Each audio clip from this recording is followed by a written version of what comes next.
Hey guys, Twitch JCB here. I have just completed Fantasian Neo Dimension in over 100 plus hours, and I'd like to share with you guys why this game could be worth your time.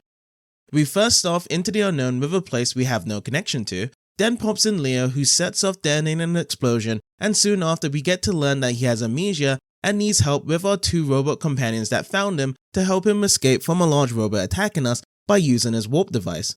This warp device allows Leo to transport himself to wherever he wants to, with the only condition being that he needs to remember that place.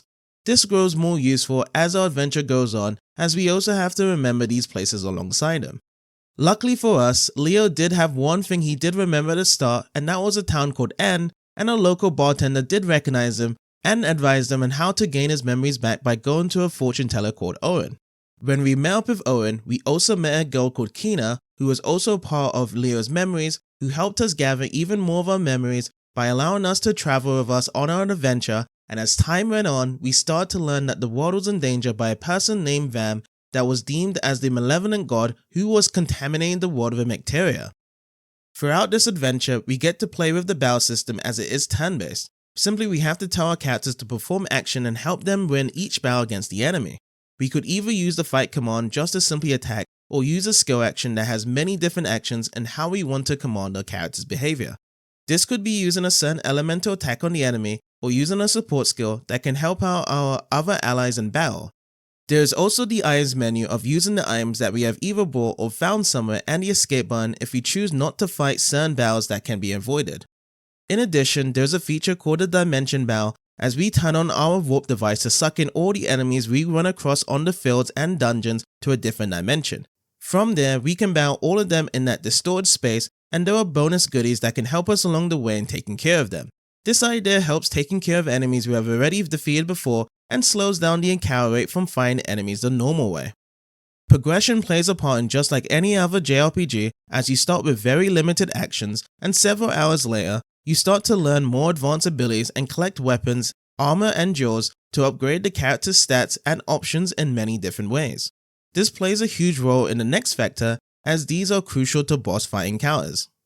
Boss fights are the final part of completing a story chapter. They are the most challenging parts in the game, as we would have to use the right moves to get through it.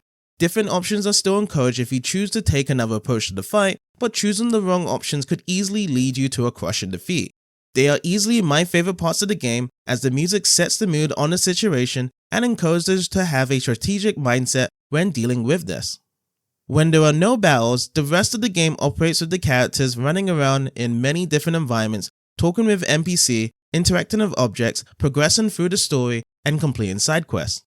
Completing these side quests help us out with extra rewards that will be useful for the main story and gets to showcase our characters in the spotlight. Do be warned that some of these can be very challenging if certain abilities or items are not acquired yet. Speaking of characters, we get a total of 8 playable characters to choose from as we find them along our journey. At some chapters, we may only acquire 1 to 3 characters at a time in the beginning, however in the later chapters they are all playable to be used at the same time. They each have their backstory throughout the game, as they have done a great job making all the characters likable in one way or another. This game isn't all perfect, as the camera functions as it originally was played out in the mobile. Certain times when we walk across places, the camera often changes and it can mess our movement of walking along the way, which we would need to reset controlling our character and move in the right direction. Overall, Fantasian Neo Dimension is an incredible game that I encourage others to give a try.